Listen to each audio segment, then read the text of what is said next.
दोस्तों, किसी भी व्यक्तित्व का ज्ञान देख करके अपना मनोबल मत गिराइए। हो सकता है उस विशिष्ट व्यक्तित्व ने बहुत मेहनत की हो, या हो सकता है उस विशिष्ट व्यक्तित्व का व्यक्तित्व इतना विरला नहीं हो जितना कि आपको लग रहा हो, क्योंकि उसके पास जो ज्ञान है हो सकता है वो रिकॉर्डिंग है और आप वो रिकॉर्डिंग ही सुन रहे हो।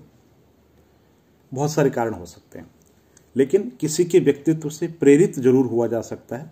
अगर आपको लगे कि ये व्यक्तित्व है, इसका व्यक्तित्व चमत्कारिक है, विशिष्ट व्यक्तित्व है, इसके व्यक्तित्व में सम्मोहन है, इस व्यक्तित्व के पास में बहुत ज्ञान है, उनसे प्रेरणा जरूर ली जा सकती है, लेकिन खुद के मन में हीनता का जो बोध है वो लाने की जरूरत नहीं है।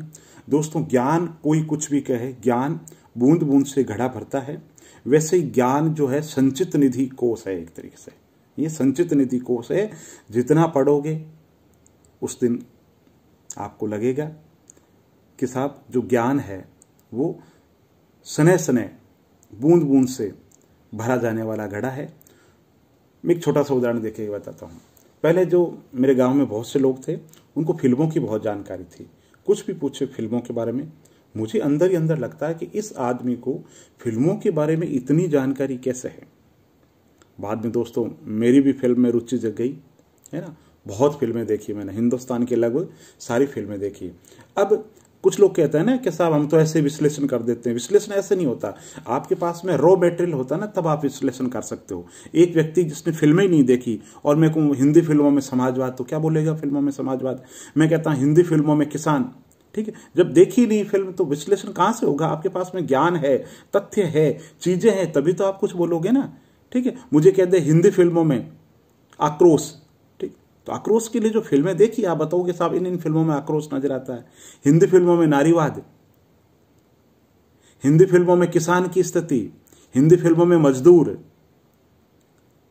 हिंदी फिल्में और आतंकवाद, हिंदी फिल्में और हिंसा।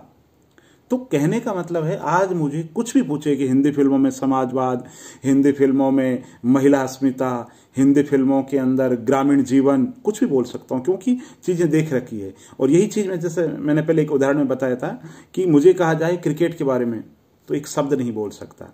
तो आप मेरा कहने का मतलब ये समझ गए होंगे कि आप अगर पढ़ोगे है ना, लंबा समय दोगे, तो एक दिन आपका व्यक्तित्व भी विशिष्ट व्यक्तित्व बन जाएगा। जैसे आपको लगता होगा डॉक्टर विकास दिव्य कीर्ति सर के वीडियो देख करके या किसी और सर के वीडियो देख करके कि ज्ञान के भंडार है, तो दोस्तों इन्होंने निश्चित रूप से बहुत ज्यादा मेहनत की होगी, ठीक है। एक हिंदी में पंक्ति है कि हजारों टांकियां सहकर महादेव बनता है, या सारी दुनिया जब सोती है तब योगी जागता है। तो इनके पास में जो ज्ञान है इसके लिए निश्चित रूप से इन्होंने बहुत कुछ खोया होगा, अपना समय उस विधा के लिए, उस चीज के लिए दिया होगा, तभी आप जाकर के कोई व्यक्तित्व विद्वान बनता है, साहित्यकार बनता है, प्रशासनिक सेवा में टॉप करता है, या जीवन के किसी भी क्षेत्र के अंतर्गत वो विशिष्ट व्यक्तित्व बनता है और दुनिया उसे जानती है। लेकिन रोम एक दिन में नहीं बना था, आप जानती हैं। इसलिए आप अगर प्रतियोगी परीक्षा की तैयारी कर रहे हैं तो धैर्य का दामन रखें, मेहनत से कभी भी जी नहीं चुराए। और शास्त्रों में कहा गया है कि श्रद्धावान जो है, श्रद्धावान लभते च ज्ञानम, यानी जो ज्ञान है वो श्रद्धा से पैदा होता है। आप विश्वास रखिए, आप आस्था रखिए और जिज्ञासु बनिए। जैसे छोटा बच्चा होता है उसमें कितनी जिज्ञासा होती है, एक छोटे से बिंदु पे क्यों, क्या, किस लिए, कैसे 50 तरीके के सवाल पूछ लेता है। क्यों? जिज्ञासा, जानने का जो भाव है हमारा। जब जानने का भाव खत्म हो जाता है तब हम अज्ञानी हो जाते हैं। जब तक हमारा जानने का भाव है, प्रतियोगी परीक्षा के लिए जब आप तैयारी कर रहे हैं तो आपके मन में क्यों, क्या, किस लिए, कैसे सवाल उठने चाहिए। भारत की विदेश नीति के आधारभूत कौन कौन से हैं, भारत की विदेश नीति नेहरू काल में कैसे थी, इंदिरा काल में कैसी थी, शास्त्री जी के काल में कैसी थी, आज क्या चेंज आ गया है, पिछले 2 सालों से क्या चेंज देखने को मिल रहा है, कौन कौन से नए सम्मेलन हो रहे हैं, क्यों, क्या किया, कैसे, किस लिए। विभिन्न तरीके के सवाल आपके मन के अंदर आने चाहिए। आप जीएसटी पढ़ रहे हैं तो आपके मन में समाधान कि क्यों लागू किया, मतलब खुद एक शंकालु बनो, खुद सवाल उठाओ। डॉक्टर एपीजे अब्दुल कलाम कहते थे कि जो सवाल करेगा, जो प्रश्न करेगा वही आगे बढ़ेगा। तो प्रतियोगी परीक्षा की तैयारी कर रहे हैं तो भी आपके मन में ऐसे नहीं है कि आपने जीएसटी पढ़ लिया, नहीं साहब, पढ़ो, कानून तो बहुत सारे थे, जीएसटी लागू क्यों किया गया, कि इन परिस्थितियों के अंदर किया गया था जीएसटी, क्या फायदा होगा, कि साहब ये फायदा हुआ, ठीक है। प्रॉब्लम क्या क्या है, ये प्रॉब्लम है, समाधान क्या है, ये समाधान है, दुनिया क्या कह रही है जीएसटी के बारे में। कहने का मतलब एक समग्र दृष्टि से आपको सब चीज़ों के बारे में पता होना चाहिए। और ये एक दिन में होने वाली चीज़ नहीं है, ये एक दीर्घकालीन प्रक्रिया है और इसके लिए समय देना पड़ेगा। अगर 10 दिन पढ़ करके आप मनोबल गिराते हो अपना कि नहीं मेरा ज्ञान उस व्यक्ति के बराबर नहीं है, बूंद बूंद से घड़ा भरता है, तो निश्चित रहिए ज्ञान की एक प्रक्रिया है, जिस मार्ग पर वो चले हैं उसी मार्ग पर आप चलो, पढ़ते रहो, अच्छी पुस्तकें पढ़ो, स्तरीय पुस्तकें पढ़ो।